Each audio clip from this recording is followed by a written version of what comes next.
Hello, this is Spilling the Loyalty. Spilling the Loyalty is a Digitas podcast. I am co-host Brad Blackmon, executive client lead at Digitas. You're so fancy. I am. You are. And I'm Melissa Berger, Chief Solutions Officer at Digitas also. And we are very excited. Our last podcast of the year. I can't believe 2024 that. coming Wow. to an end. Yeah. And we have a very special guest, Gillian from Epsilon, to talk to us about their amazing holiday report. So Gillian, we'd love for you to introduce yourself. Great to meet you both. Thank you for having me. I'm honored. Well, the last of the year of 24. We're honored. What a ring of the year. Jillian, I work in our product group over here at Epsilon in the data group, focused on our data assets and also consumer research, which is why we're here today. Incredible. We love that. You help fuel all the amazing things that we help bring to clients. The amount of content we use from the Epsilon research reports is just tremendous. I know, it's all the thought leadership. Literally every client meeting I go into, I'm like pulling through the Epsilon website to say, okay, here's this insight. So it's so awesome to hear this stuff today from you. We're really excited to talk about it. But first, we have to do a quick catch up. Yes, for sure. All right, we're post Thanksgiving, Yes. post Black Friday, Full Cyber of Monday, turkey. Giving Tuesday, Small Business Saturday, which I did shop at many small businesses on Saturday good for that I you. love, of course. That's I mean, awesome. places I shop almost every day anyway, but I went back. Yes. It has been a crazy year, but I love that we're talking about all of these different themes and we're talking about what's happening. How was Thanksgiving? Awesome. Thanksgiving for us was quiet because our son is away at boarding school. So we had friends over. We did a lot of shopping on Black Friday, and I did most everything online, which is crazy. Yeah, no getting up at the ass crack anymore. No, we don't stand in line at the Toys R Us places, those kinds of things. I laid in bed and got all the texts. I'm a big SMS person now with all my marketing, obviously, because we're marketers. I bought so much through all my SMS. Yeah, that's value. awesome. Yeah, it was amazing. Jillian, and you? I was lucky. I went away. Oh, I got to see the sun, so that was fantastic. Wow. We were in Turks and Caicos, so it was quite lovely. Okay, so we're following you there next Thanksgiving. Yes. Big idea. So she didn't worry as much about Black Friday shopping is what you're telling us. Well, but to your point, I still could because I could just be online. I still got my messages. I saw what was going on. This was Jillian at the pool, just sipping her pina colada and buying her Black Friday deals. Well, Melissa and I have a small shopping problem, right? So like where we travel a lot together for work, right? Whether it be Las Vegas, we've been to London, we've been to a lot of places this year, and we always do a shopping excursion during this. We do. Right. Excursion is a great descriptor. Yeah. Yes, we like to have excursions. I tend to come home with too much, but I'm in wedding saving planning mode. Brad. Yes, you are, and I will not be a bad influence on you this year. He's a bad and good influence. Exactly. So it's just gonna be a lower excursion this year in January. Right. But this is why we're so excited to talk to Jillian, to hear about the 2024 shopping. Yes. Yeah. Can you start off with just kind of like a brief overview of the report? Obviously, you guys have a pool of so many consumers you go to. So talk a little bit about the process and this report as a whole. Yeah. So I think this is our third or fourth year doing this holiday report. We try to do it every year. It's just obviously it's a big time of year for marketers in terms of, especially for a lot of our customers where they kind of count on this time of year to make or break their year. So it's important to understand what consumers are thinking, what are they doing? So as I said, we do it every year. Goal is to go out, and what we also do, which is interesting, is we cut it by generation. I find it fascinating to see the different approaches by generation because there is really a difference. Yes, there is. In terms of how they approach things, what they're spending on, how they do it, things like that. So it's an online survey. We get a nice big sample, lots of people. So in terms of overall, and then by generation, then we can understand what they're thinking, what's influencing them, and ideally what they care about. Yeah. What was the biggest surprise from a generational standpoint in the report for you? So, what was fascinating? I've been doing this type of research for years, and we've always asked, like, hey, what's your biggest influence? And it has always been friends and family, like hands down. Yes. It's always friends and family that I go to for ideas. Yep. This is the first time ever in any study that I saw from Gen Z. They rely on social media equally, pretty damn close to friends and family. So that's the first time, even for that generation, that I've seen that. So influence of others on social versus in their home. Correct. Or friends. Yeah. So, and for them in particular, no surprise, it's like TikTok, Pinterest pop, which was wild. I know. I love it. I love it. Yeah. My favorite. But yeah, interesting. That's the one generation where that, influencers, that type of medium and bloggers and online videos is a big influence for them. I love that. Yeah, and we see that in our businesses too, right? All of our so clients and where even some of the spend is going. There's a reason Publicis just acquired Influential, right? Yeah, this is a big push. Yeah, that absolutely, is so true. Absolutely. So as we go into this, we would love for you to kind of break it down for our audience, right? Like the different parts of the holiday shopping behaviors. So maybe just start from the top. Like overall, what are some of the largest trends that you're seeing? And then we can go from there. Yeah. So we start off with like, hey, when did you plan to shop? Right? Because that's obviously important. Right. Good start. Right. When are you going to go? Yep. Personally, I did start. Sorry, Sephora had a great sale, so I bought all the stocking stuffers. So we love that brand. Me too, Jillian. Yep. Yeah, that was middle of November. But what we this just FYI, I mean this survey fielded first week of August. So so that's where like for perspective, we're consumers, where are you at? What are you thinking? Okay. By that point already, like 25% of consumers had started, which I find astounding. But there's some very organized people out there. There are. Yeah, my mom starts in July, just FYI. Oh, wow. Yeah, no. I'm not there yet. I got to do one holiday at a time. I know. Exactly. So we start with that. Like, when are you starting to shop? Interesting to know, really, November's the big month, right? People are starting to shop in November, but all is not lost. There's still like 25 or 26% of people are starting in December and do the majority of their shopping then. Interesting. And this year it feels like there's a crunch, right? Like it's a tighter time. Thanksgiving was later this year, right? And so there's a tighter time. And Q3 was crazy with all kinds of noise from politics and all the things going on. So I think it was, we are now like, oh no, we have to do the shopping. So yeah, and it's interesting. We had it's 27 days, I believe, is the actual number. Yeah. That was at the top of your report. Yeah.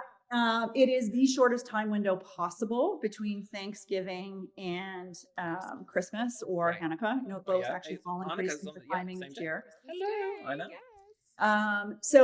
And we actually did some previous research because there was actually, to your point, there was a lot that happened this year. We actually had the Olympics, we had the election, and we have a short Christmas holiday window.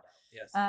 And what we found through that research, I'll just add, is people still spend the same amount. It's condensed. Interesting. But what was interesting for marketers is, okay, great. Like, when do I start marketing? So a lot of them are trying to figure out how to do it pre-post the election. Good news is most people should still continue to spend. It is just in a little bit of a condensed window. So same amount, but just shorter window. Yeah. Yes. Yeah. And that's sort of the next area we kind of focused on, which was around how much are people planning to spend this year? Yes, which I found fascinating, by the way. Yeah. So dollar amount around $730 was the average across everything. It was pretty much flat, slightly down versus 2023. Okay. So not a big contraction, which is good. But a small percentage. Yeah, it was teeny, not a lot. But people are conscious of it, definitely, in terms of what they're spending. And in terms of what are the spenders, interestingly, and not really surprising, given families, millennials, Gen Xers tend to be the highest amount because they tend to have the biggest households. Yep. Absolutely. Interesting. Yep. Yeah, whoops, all those kids. 1, 2, 3, 4. So what happens when you're the best aunt and not a mother? I go overboard for all. I do. And then my nieces, there's too many of them though.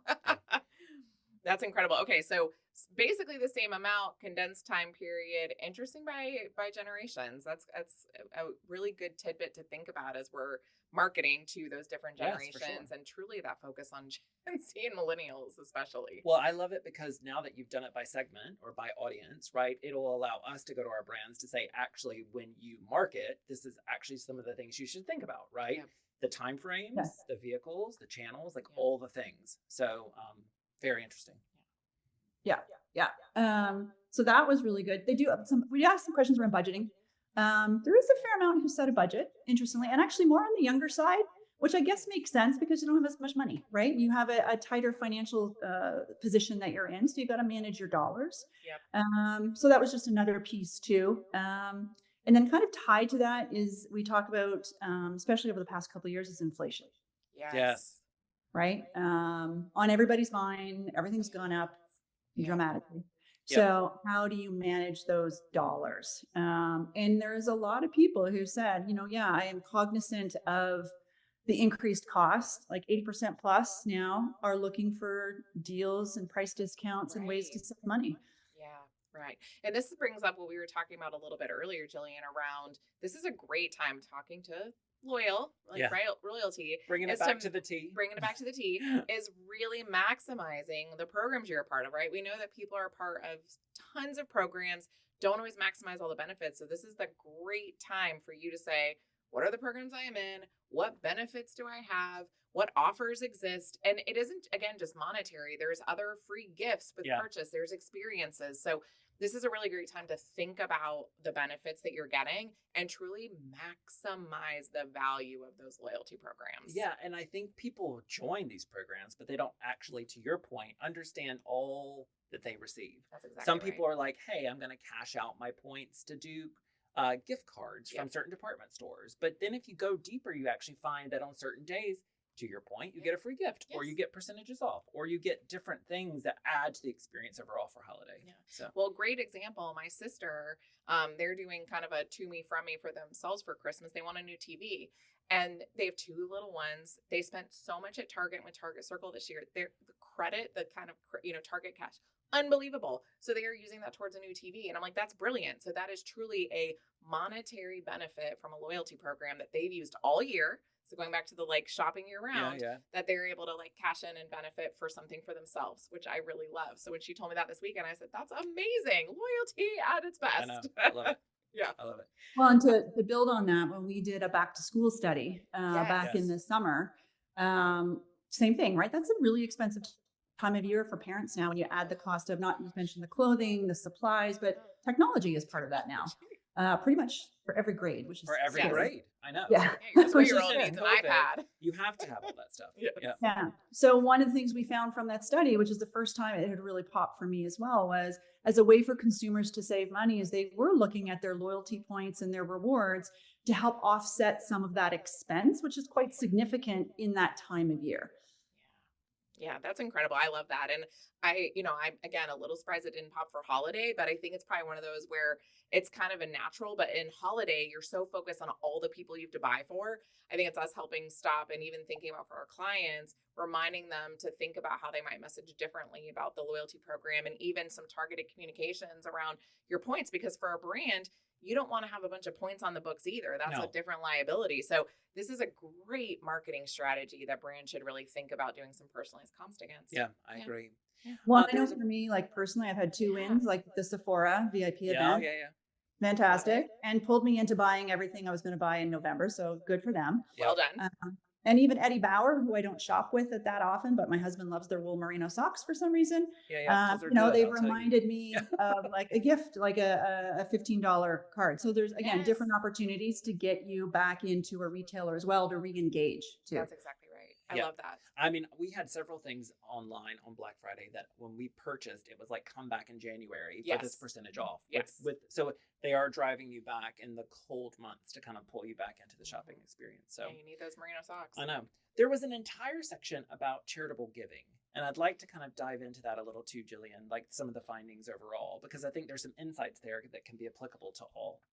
Yeah, so we have a big part of our client base is obviously around not-for-profit. So that's why we wanted to dig in. So it was trying to understand, hey, are you engaging with social causes over the holiday period was really the objective we were trying to understand. And we asked around monetary donations versus time. And we did find monetary, no surprise, I guess, at this time of year was much higher. With regards to that's how they wanted to give at that time of year. No surprise, the older the generation, the higher the amount of monetary value was given. I think it ties to disposable income as you age tends to be a little bit more. So generationally that tends to work. And what was interesting is we also asked about, hey, how much are you donating at this holiday time of year versus the rest of the year? And we really found the majority are still donating across the year. And that's where the majority of their donations come from. Okay. Interesting. There's some interesting thoughts in there about how I think charitable or charity first brands really engage with their donors throughout the year and really have a loyal base that they can spread that out. And there's different reasons for it because there's different models, but I do think there's some insights we could take to consumer brands as well. Absolutely. Yeah, I love that. And I think this isn't, again, there's so many ways you can donate too. Like Delta does donating miles. Yep. So that's like a big thing that they did on Giving Tuesday. So it's not even always money. It's donating your loyalty points. It's donating what you've earned. Exactly what you've earned. So I do love that there's so many different ways to give at this time of year as well. Great. Excellent. I think other area, obviously the big things, right? Where are you shopping? Oh, yeah. Interesting. This is, we've run this study through the COVID period. And it's, this is, I think the first year I've seen, like, it's pretty even split. We're back to even split as to whether people are going in store or whether they're online. That's interesting. Yeah. For me, it was all online. Yeah. But I think for most people, I do have got a sense from people when I've talked to them here at work or just different, friends that are out and about. There is a pushback into brick and mortar, I think, from an experience standpoint, maybe. Go visit a mall. Yeah. Oh, I love a mall. Yeah. Yeah. Get your coffee. Well, and it was even across Gen Z too. Like I found, everyone thinks the younger people are all online, and actually they're not. And I know in other research we've done, it's exactly to your point. There's a social engagement, as well as I think immediacy with regards to being able to go into a brick and mortar store. Absolutely. Yeah. And I think that the brick and mortar stores and the brands have done a great job of developing experiences, whether they're social experiences that you can snap a picture in front of and put on your social channels, or whether it's like hot cocoa they're building experiences for you to extend your kind of holiday friends time. So I think that's good. Interesting. Well, and I think it reiterates or reemphasizes for brands bringing together those two experiences together in terms of how you're communicating with consumers. Because I do think there's still a little bit of siloing sometimes as to who owns the in-store and who owns online.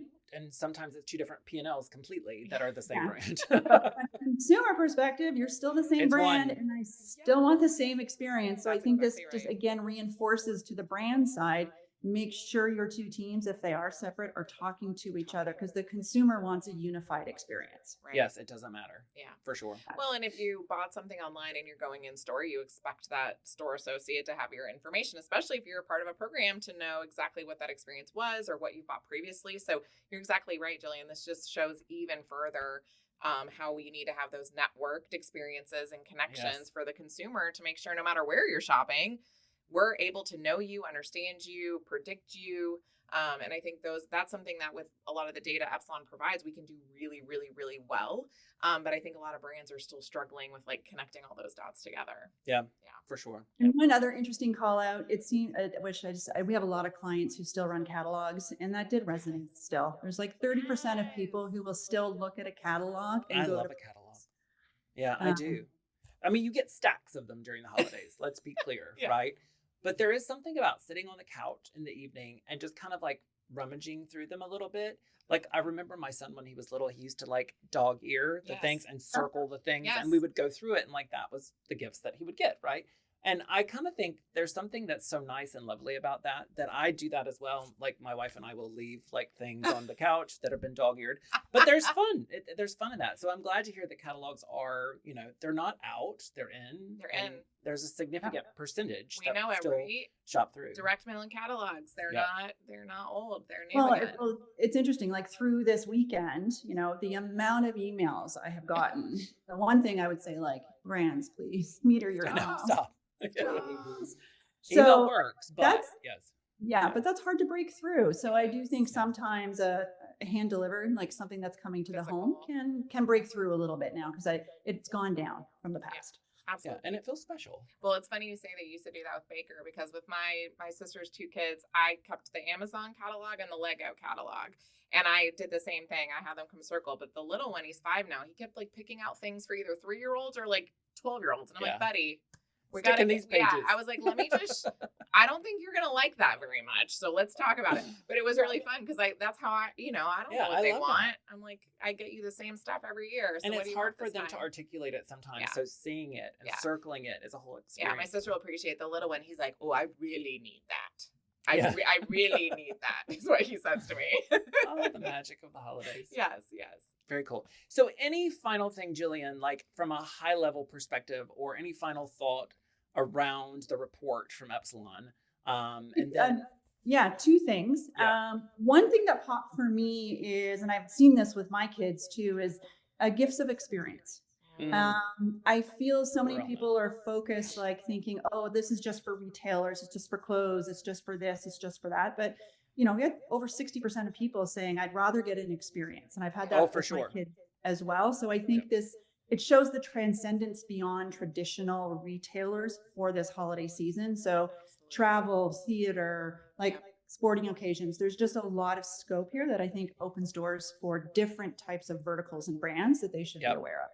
I hope Baker's not listening, but this year it's going to be a concert and a cooking class that are added in, because we have found that experiences are things that they're more exciting and more memorable throughout the 17 years he's been here. It's always that we go back to, not the thing that fell apart after 5 days. You know what I mean? That's so true. I love that pops though, because I agree. Like, presents are great, but experiences with family, friends, etc., are always just so nice and a great memory. Yes, for sure.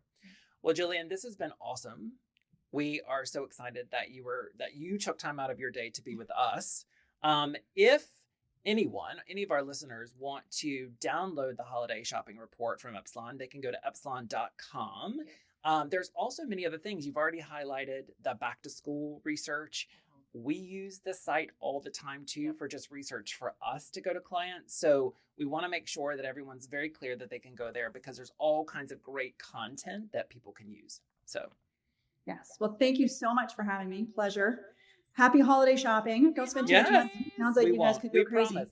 We're saving. We are. We're in save mode. Okay. I'll hold you to that. I'll check in and see if you actually did that. Absolutely. Well, thank you so much, Gillian. It was great to meet you, and thanks for doing the episode with us. Yes, and thank you to our listeners as well. It's one of the times that we like to give thanks for just all those that have listened. This is episode 21. Melissa and I can't believe that's actually that we're on episode 21. Yay. But thank you to our listeners. Thank you for the feedback that we get, and we look forward to 2025 and all that it brings. Yeah. So, thank you again. Thanks, Gillian. Thank you. Bye. Bye.